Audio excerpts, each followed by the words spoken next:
All right, I'm here at 411 Hickory Fairway Court in Canton. A beautiful home right here on the golf course. There's no huge issues with the roof, but there are a few issues. I checked the house in multiple areas to make sure that there was felt on it, because I know that was one of the concerns. And it does have felt throughout it, so that's a good thing. Shingles have plenty of life left in them. There's no hail damage up here, no wind damage.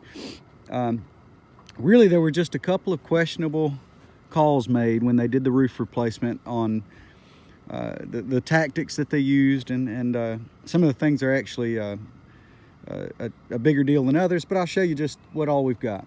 All right, the first thing that I'd point out is, just like our cars and everything else on our home, you got to have maintenance on these things, right, on a roof. And all of these pipes that you see, all these vents, pipes, all the penetrations that you see across the roof, all of these have exposed fasteners that hold those on, and those fasteners are supposed to be caulked, but as you can see, the caulk is worn off of all the fasteners on most of these, and in some places you got a little bit of caulk, but it's dry rotted and cracked and gone. So a once over with caulk on everything is definitely overdue. The other thing is that your plumbing pipe boots, which are these guys, all right, and I think there's 4 or 5 of these on the roof. They're supposed to have what's called a rain collar gasket over the top of this boot right here. So it's just a rubber sleeve that slides down over the top of this and protects that. So we can easily add those, but they're not here, and they should be. A couple of other things that I see. You know, for the most part, the gutters are clean, but there are areas where we're still got some debris built up here and right down in here. And when we do this service, we call it a roof maintenance package. It's part of what we do to clean out the gutters. So I'll include cleaning out any of that debris off the gutters. And as I show you too, when I talk about things that need to be caulked, all of these end cap shingles like this on ridge caps are supposed to be caulked. You see you got exposed nail heads, and that's going to be the same at each end of all of these ridge cap shingles. All that needs to be recaulked. All right, so that's just honestly regularly scheduled maintenance for a home, no big deal. Probably the bigger consideration is, you know, I looked at this down here where they did this repair. Other than a pretty poor choice for the shingle color that doesn't match, they did a fine job right there. That's not leaking. It looks like it was done correctly. A lot of times you can cause leaks trying to investigate a leak, so I didn't get down there picking that up to see how far this membrane right here goes under those shingles. But I assume if it stopped the leak a while ago, it must have been done all right. Okay, the only problem with that is, you know, if that's the fix here, which by the way, that by code, that has to be the fix here. You can't put architectural shingles, which is what this is up here, in what's called a dead valley. You can't put them on anything that's under about a 412 pitch. And if you know, when you get to that level, what you're needed to go with is this membrane roofing, this modified bitumen roofing system. So good call there. The problem with that is over here you've got the same condition, same exact issue, and it's still got architectural shingles in it.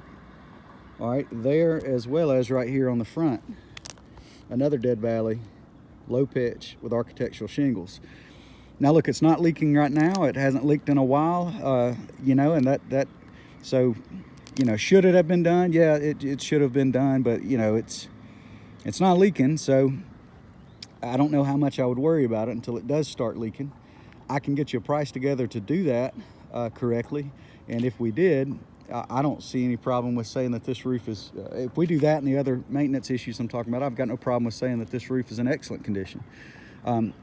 Talking to you about the siding, I'll get down here and show you a little closer. All the siding down this wall is in pretty good shape. All right, we've got a couple of issues right down here at the bottom where this water comes down and it settles right here. So this bottom piece down here is rotten and needs to be replaced, right? But on this side, all of this up through here needs to be replaced. This is all completely rotten. If I wanted to, I could take my finger and poke it straight through this stuff. Now, of course I won't. Well, kind of did. But all of this right through here is completely rotten. So that does need to be replaced and put a hardy plank siding there. So, and especially if we end up if you guys decide that you do want us to put a modified bitumen down here, then we have to replace that, because we've got to take this modified bitumen up the wall, and so we'd have to reflash the wall. That being said, we wouldn't be able to get our flashing in behind this rotten siding. So I would recommend replacing the siding on this surface and this bottom piece here, caulking it all and painting it. I can price all of this stuff separately if you'd like, but overall, I don't see any major issues with this roof. This is all just part of home ownership, and I feel like I wouldn't let anything regarding this roof hinder anybody from moving forward in the deal. It's all easy fixes. Overall, there's no huge issues to worry about. So this is Casey Beaver. I am with ARAC Roof It Forward. Thank you very much.